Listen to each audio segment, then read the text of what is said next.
안녕하십니까. 파피루스 입시 컨설팅의 오경진 컨설턴트입니다. 오늘 얘기 드릴 거는요, 이제 22학년도 학생들이 이제 수시고 정시고 모두 다 이제 거의 마무리가 되어가는 분위기인데요. 이제 곧 현재 고등학교 2학년 학생들, 이제 벌써 예비 고3 타이틀 달고 열심히 공부하고 계시죠? 그 학생들도 이제는 새롭게 대입을 위해 가지고 이제는 올인을 해야 되는 1년이 다가오고 있는 만큼 오늘 드릴 얘기들은 2023학년도, 그러니까 이제 앞서서 달려나가야 될 현재 예비 고3들 대상으로 해가지고요, 의대를 예상해보는, 그리고 의대에 대한 정보를 전달해주는 그런 시간을 마련해보는 시간입니다. 자, 오늘 드릴 얘기는 근데 꼭 예비고 3 학생들만 듣는 것이 좋다는 아닌 것 같습니다. 오늘 얘기는 예비고등학교 2학년 학생들도 이제 1학년에서 2학년 올라가는 학생들한테도 유의미한 정보들이 꽤 많으니까요. 집중해서 들어주시면 좋을 것 같습니다. 자, 시작해보도록 할게요. 자, 의대를 희망한다고 한다면 여러분들 전부 다 이 얘기는 다 들어봤을 겁니다. 내신 1.0부터 시작해가지고 언제까지 1.3, 1.4까지는 맞춰놔야 그래도 의대를 갈 수 있지 않느냐, 이런 얘기 좀 많이 들어보셨을 거고요. 그리고 내가 의대를 가는 데 있어가지고 수능체제 안 들어가는 의대가 어딨냐, 수능체제 전부 다 준비해야지, 이런 얘기들도 들어보셨을 거라고 생각을 합니다. 그런데 이런 사실 알고 계신가요? 수능체제 없이도 의대를 들어갈 수도 있고요. 또 내가 내신 성적을 그렇게 많이 반영하지 않고도 의대를 들어가는 대학들도 있습니다. 예를 들자면 수능 일부 성적이 들어가긴 하지만 내신 성적 비율이 굉장히 낮은 논술 전형, 수시에서 논술 전형 같은 전형들도 있고요. 논술 전형으로 의대 뽑는 학교들이 있으니까요. 그리고 내가 수능 최저가 없다, 괜찮습니다. 교과 전형에서도 수능 최저 없이 의대 들어가는 학교들이 있고요. 그리고 학생부 종합 전형, 마찬가지로 수시죠. 수시 전형인 학생부 종합 전형에서도 수능 최저를 반영하지 않고 선발하는 의대들이 있습니다. 그렇기 때문에 제가 오늘 드리게 될 얘기의 핵심은요, 뭐냐면 모든 의대를 가는 방법이 1.0에서 1.4 일단 취득해라. 그리고 수능 최저 빡시게 공부해가지고 수능 열심히 공부해서 수능 최저를 달성해라. 그러면 의대 갈 수 있다. 이렇게 구태연한 얘기를 드리고자 하는 게 아니라 보다 학생들한테 좀 맞춤형 의대 전략에 대해서 정보를 좀 전달해 드리고자 하는 거, 이게 오늘 이야기의 포인트라고 할 수 있습니다. 자, 첫 번째로요, 본인이 먼저 알아봐야 돼요. 뭘 알아봐야 되냐? 나는 내신파인가? 난 내신 성적이 굉장히 잘 나온 학생이야. 나는 단기 학습 능력이 굉장히 좋아. 이런 학생인지, 또 비교과를 함께 할 수 있는 역량이 있는지, 또 수능 최저는 내가 어디까지 준비할 수 있는지, 또 이런 것도 영향을 미치죠. 내가 재학 중인 고등학교가 어떠한 학교인지. 예를 들어 우리 학교에서는요, 너무 공부 잘하는 아이들이 너무 많이 몰려와가지고요, 정시로는 대학을 굉장히 잘 갔지만 수시 내신 등급 따는 게 너무 힘듭니다. 이런 학교가 있을 수도 있고요. 우리 학교 선생님들은요, 사실 역대로 그렇게 수시에서는 교과 전형 이외에 학종으로는 좋은 성적을 거두지 못한 학교입니다. 선생님들도 이렇게 사실 그 노하우에 대해서 제대로 쌓여있진 않으신 것 같아요. 이런 학교들도 물론 있을 겁니다. 자기 모교, 지금 내가 다니고 있는 학교, 이 학교에 대한 특성도 나름 또 생각을 해보는 기준이 되겠죠. 또 내가 논리적으로 사고하는 능력이 얼마나 되는가, 그리고 이걸 글로 쓰는데 표현하는 데 있어가지고 얼만큼 재능이 있는가, 또 내가 생각하는 것을 논리적인 사고를 통해서, 의사소통 능력을 통해서 상대방한테 전달할 수 있는 능력이 얼만큼이나 되는가, 이러한 능력들도 하나씩 따져보시기 바랍니다. 자, 이 얘기를 왜 드리냐면요, 이것 때문에 그렇습니다. 갑자기 생뚱맞게 이 얘기가 돌아가는 것 같은데, 여러분들 혹시 모든 의대는 1.0에서 1.4 등급 안에 내신 등급이 다 들어와야만 1차 선결 조건으로 의대를 갈 수 있다고 생각하십니까? 물론 수시에서요. 아닙니다. 사실은요, 전국에 있는 의대 중에 내신 성적이 수시에서 2.0 등급이 가까워질 정도로 1점 후반대 등급임에도 불구하고 갈 수 있는 의대가 있습니다. 물론 논술을 얘기하는 건 아닙니다. 논술 전형 얘기하는 거 아니에요.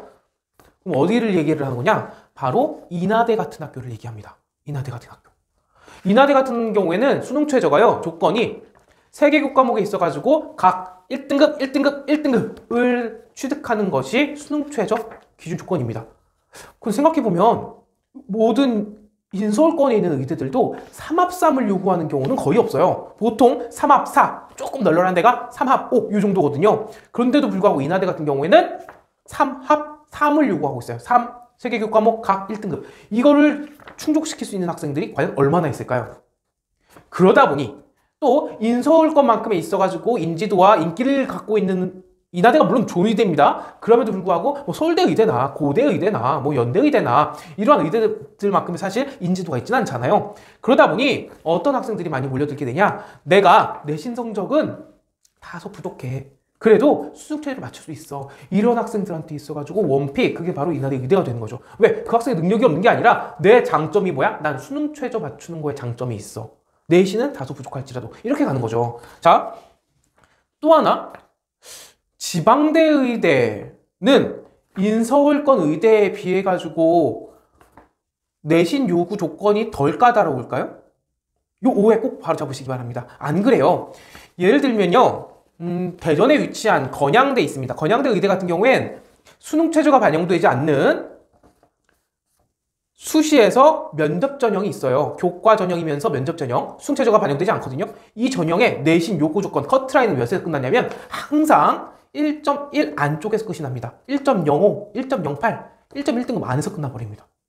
놀랍죠? 1.1 딱 되는 순간 나 되게 좀 힘들겠는데? 생각하시면 되는 학교예요. 어디가요? 건양대, 지방에 있는 의대라 할지라도 좀 이상하잖아요. 이게 왜 그럴까요? 맞습니다. 자, 여러 가지 조건들이 추가가 되면 추가가 될수록 당연히 내신 커트는 내려와요. 자, 그 조건에 있어가지고 수능 최저가 굉장히 높은 수준을 요구한다? 내려오는 조건이 되겠죠. 면접을 본다? 내려오는 조건이 되겠죠. 학종에서 또 서류도 본다? 내려오는 조건이 되겠죠. 여기에다가 면접이 그냥 일반 면접, 인적성 면접이 아니라 재신문 면접이다? 또 내려오는 조건이 되겠죠. 왜? 재신문 면접 가가지고 제대로 볼 수 있는 학생에 비해서 잘 못 보는, 준비가 덜 된 학생들이 상대적으로 더 많을 테니까요. 이러한 조건들이 붙으면 붙을수록 당연히 내신 요구 조건은 내려오게 됩니다. 그러다 보니까 아까 처음에 말씀드렸던 인하대 같은 경우가 발생을 하는 겁니다. 오케이? 그러다 보니까 1말이 된다 할지라도 여러분 괜찮습니다. 이 조건들을 충족시킬 수 있는 노력들이 앞으로 된다고 한다면 의대의 꿈 아직 버리시지 않으셔도 좋습니다. 자, 여기 있어가지고 좀 더 말씀드릴 거. 그러면 2023학년도에는 과연 어떻게 변화해 나가는가에 대해 가지고 꿀팁 하나 드리면서 본론으로 좀 넘어가고자 하는데요. 여러분 2023학년도에 있어가지고 작년에 비해서 가장 큰 차이점은 뭐냐면 첫 번째, 정시가 은근히 여러분 정시 나라에서 23년도까지 40%까지 정시 맞춰라 그랬잖아요. 그러면 계속 늘어나가는 추세여야 될 거 아니에요? 아, 근데 의대는 안 그렇습니다. 올해 따져보면 23학년도에 작년에 비해서 의대의 경우 정시로 뽑는 인원이 작년에 비해서 2.2%포인트가 줄었습니다. 왜 줄었어? 거기다가 하나 정보를 더 드릴게요. 일부 대학교 같은 경우에 가장 대표적인 데가 제주대 의대하고 인제대 의대 같은 경우인데 수능 최저가 완화가 됐습니다. 이상하잖아요. 왜 수능 최저를 완화시켰지? 자, 여기다가 정보 하나 더 드리겠습니다. 작년에 수시 2월 인원이 그러면 굉장히 많이 발생을 했느냐? 굉장히 수시 2월 인원이 많이 발생해가지고 지금 현재 조건이 너무 까다롭네. 그러니까 기준을 좀 완화시켜줘가지고 수시 2월 인원, 그러니까 정시로 넘어가는 인원이 좀 줄어들어야겠네 라고 대학이 생각을 한 거냐? 도 아닙니다. 작년에 의대에서 수시 2월 인원 46명으로 최근 근래 3년에 있어가지고 수시 2월 인원 가장 적었습니다. 그럼에도 불구하고 왜?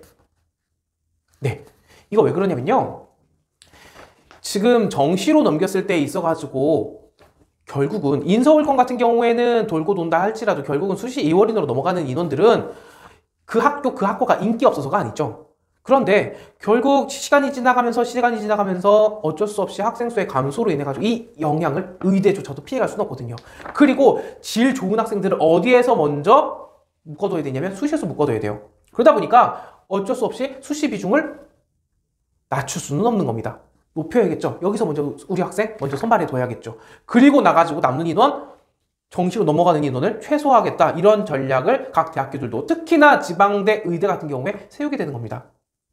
그러니까 여러분들 앞으로 정시 앞으로 선발 많이 한다며. 그리고 의대는 타 학과에 비해 가지고 정시 선발 비율이 워낙 많은 학과잖아. 그러니까 정시나 지금도 올인해 볼 거야 라고 1학년 때부터 생각하는 학생들이 있다고 한다면, 2학년 초반부터 그 생각하고 있는 학생이 있다고 한다면, 아직 학생이 2등급대로 넘어가지 않고, 혹은 2등급대로 넘어갔다 할지라도 아직 2초 정도라 2학년 때 열심히 공부해가지고, 혹은 3학년 때 남은 학기 동안 열심히 공부해가지고 1등급대로 올라설 가능성이 있는 학생이라고 한다면 벌써부터 정시에다가 올인하는 전략을 쓰시는 것은 그렇게 바람직하진 않다. 이야기를 드릴 수 있겠습니다. 자, 처음부터 드렸던 얘기들 하나씩 정리를 해보죠. 여러분들 내신 1.4가 안 된다 할지라도, 내신 1.3 안 된다 할지라도 내가 의대를 포기하면 된다? 아니다. 괜찮습니다. 수능 최저 높든 면접을 준비하든 재신문 면접을 준비하든 학생한테 할 수 있는, 내신 성적은 지금 당장 끌어올릴 수 있을 만큼 더 이상 올리기 힘든 학생이라고 한다면 올리면 너무너무 좋겠지만요. 다른 길도 있다. 또 내가 수능 최저 맞추는 게 너무 힘듭니다. 저 수능이 너무 힘들어요. 하지만 내신은 자신 있습니다. 길이 있다는 얘기입니다. 수능 최저가 낮다고 의대 포기해서 된다? 안 된다는 겁니다. 자, 선생님 저 그런데 양쪽이 다 힘듭니다. 이것도 힘들고 저것도 힘들어요. 수시 내신 등급 따는 거 좀 힘들고요. 그리고 제가 정시도 솔직히 좀 많이 힘듭니다. 이 경우에는 내가 어쩔 수 없이 선생님께서 이런 얘기들을 보통 하게 될 겁니다. 지금 만약에 학생이 내신을 최고점으로 5, 1등급으로 찍는다 할지라도 의대에 지원하기 힘들다, 이런 학생이라고 한다면 원하는 건 정시를 노려봐야죠. 근데 그 시점을 언제로 맞춰라? 네, 3학년 1학기는 적어도 중간 지점까지 끝난 다음에, 3학년 1학기 중간 지점 끝난 다음이라고 한다면 중간고사까지 보내본 다음에, 그때부터 해도 너무 늦진 않습니다. 최소한 6개월 이상 정시 준비할 시간 확보되니까요. 더더군다나 3학년 1학기 여러분 대신 수능 공부하시잖아요. 그쵸? 다들 그러시지 않습니까? 자, 오늘 여기까지 2023학년도 달라지는 부분들과 그리고 의대를 준비하는 학생들한테 있어가지고 줄 수 있는 꿀팁 전달해 보려고 얘기를 드렸고요. 자, 여러분들 남은 시간 열심히 노력하셔서 좋은 결과 있으시길 바랍니다. 이상입니다.